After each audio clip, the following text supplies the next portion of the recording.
정치권 쏟아지는 뉴스 이면들을 분석하고 전망해보는 시간 정치본색 심층토론 이택수 리얼미터 대표 김한 한겨레 기자 나오셨습니다. 안녕하세요. 네, 안녕하세요. 예, 새 대통령실 비서실장의 정진석 의원이고요.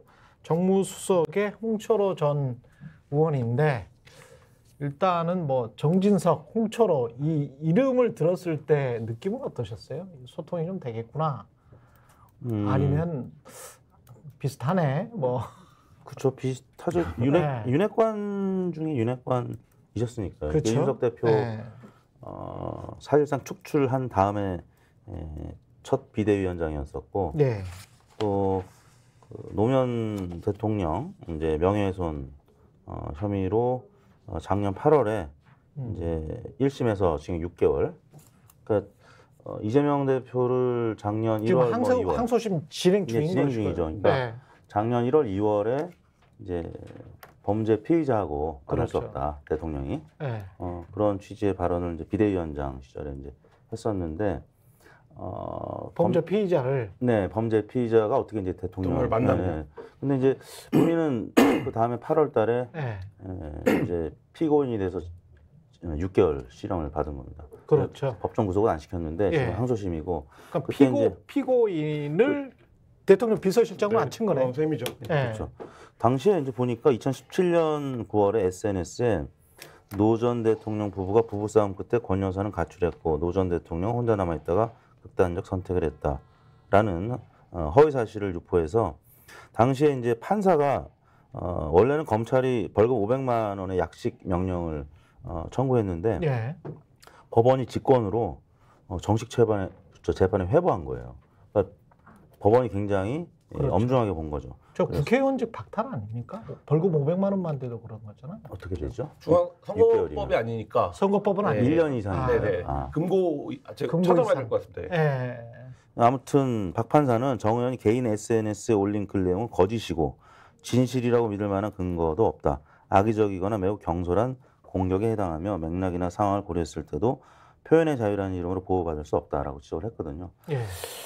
이제 이런 정진석 의원을 정무수석에 비서실장에 이제 임명을 한 거는 글쎄요 이제 앞으로 굉장히 험난한 정무가 될 것 같다라는 전망이 나오는데 물론 또 정진석 비서실장이 굉장히 그 민첩한 분입니다. 예전에 이제 제가 기억나는 장면은 JP에 이제 자기가 후광을 얻어서 차기 충청권의 대선 주자가 되겠다라는 어떤 큰 욕망이 있었어요. 그래서 이제 돌아가셨지만 이완구 전 국무총리하고 뭐 JP를 모실 때나 뭐 행사에서 이제 그 JP의 부인 되시는 박용옥 여사 별세했을 때도 이 JP가 휠체어 나중에 타고 다니지 않았습니까? 근데 서로 휠체어로 밀려고 막 이완구 전 총리하고 막 몸싸움도 하고 막 그랬다고 해요. 예. 그 정도. 그리고 이제 국회 사무총장 때는 박근혜 대통령 이제 국회로 올 때 윤상현 의원이 이제 누님을 영접하러 가는데 예. 이거 기억나시죠? 이렇게 네. 그렇죠. 제꼈던 거. 그렇죠.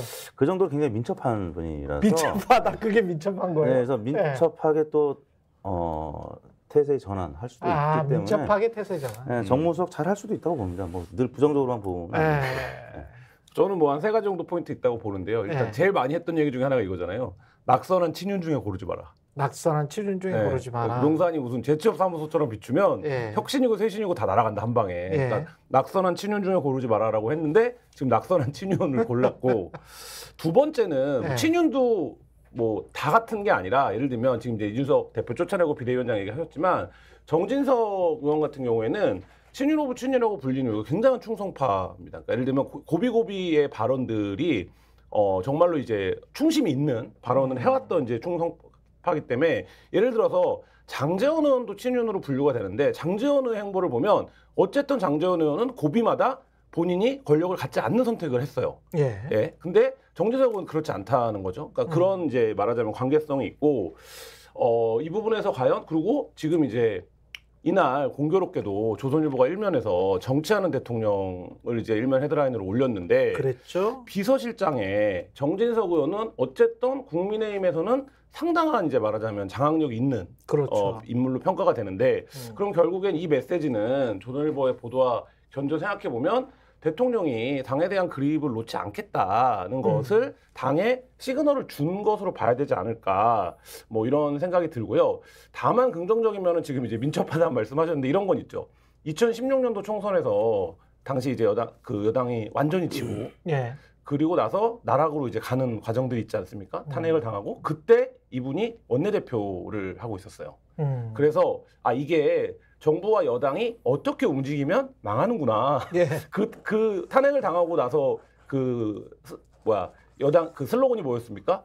우리가 망했다라는 거 있잖아요. 그렇죠. 그런 취지의 그 슬로건을 걸기도 했었는데 그래서 그 과정을 목격했던 어떤 정치적 경험이 있기 때문에 지금도 사실 뭐 지지율이라든지 여러 가지가 상당히 유사한 국면으로 흘러가고 있는 여당이 굉장히 어려운 국면이기 때문에 정부 여당이 뭐 그런 면에서의 경험 이런 것들은 좀 뭐 평가해 줄 만한 대목이 있지 않을까라는 생각도 듭니다. 태세 전환에 민첩하다 그런 말씀을 하셨습니다만은 생각 자체가 근본적으로 상당히 좀 우파 중에서도 조금 좀 많이 우파가 아닌가 그런 생각이 드는 게 과거에 했던 말들을 하나하나씩 지금 좀 꼽아볼까요? 정진석 의원 같은 경우는 좀 문제 있는 말들을 많이 했죠. 지금 말씀하신 저 말은 뭐 명예훼손으로 허위사실 유포 명예훼손으로 명백하게 지금 1심에서 판결이 난 거고요. 그 다음에 한번 보십시오. 네. 조선은 왜 망했을까? 일본군의 침략으로 망한 걸까? 조선은 안에서 썩어 문드러졌고 그래서 망했다. 일본은 조선 왕조와 전쟁을 한 적이 없다. 이걸 지금의 양상으로 한번 바꿔볼까요? 정진석 의원님한테 제가 한번 말씀드리면 윤석열 정부는 왜 망했을까? 야권의 침략으로 망한 걸까? 그렇지 않습니다. 썩어 문드러졌기 때문에 망한 걸까? 망했다. 이렇게 또 말할 수 있는 겁니다. 다시 한번 보여주세요. 다시 한번 보여주세요. 예. 국민의힘은 안에서 썩어 문드러졌고 윤석열 정부는 안에서 썩어 문드러졌고 윤석열 일가의 부정부패는 안에서 썩어 문드러졌고 그래서 망했다. 야권과 시민들은 윤석열 정부와 전쟁을 한 적이 없다. 이렇게도 말할 수가 있습니다. 윤석열 정부는 무능하고 무지했다. 백성의 고열을 대신에 국민의 고열을 마지막 한 방울까지 짜내다가 망했다. 예. 조선을 그렇게 비하를 했다면 그러면 윤석열 정부에 대한 평가도 이런 식으로 하면 어떨까요? 다른 거 한번 보여줘 보세요. 정진석 의원. 세월호 그만 좀 우려 먹으라 하세요. 이제 징글징글해요. 오늘 아침 받은 메시지다. 메시지를 올린 것뿐이다 라고 말할 수 있을까요? 정진석 비서실장님. 메시지를 받은 것을 말했을 뿐이다 라고 말할 수 있습니까? 정진석 의원이 과거에 한 말들, 좌파 좀비들의 무자비한 문자 폭탄 공세 때문에 국회 청문위 간사인 한국당 경대수 의원이 가슴 아픈 가정사를 할 수 없이 공개해야 했습니다. 참 화가 납니다. 스픽스는 말하는 언론입니다. 대세는 유튜브, 그중에서 스픽스. 좋아요, 댓글, 구독, 알림 설정. 여러분이 저희를 사랑해 주시고 우리가 여러분을 사랑하는 4가지 방법입니다.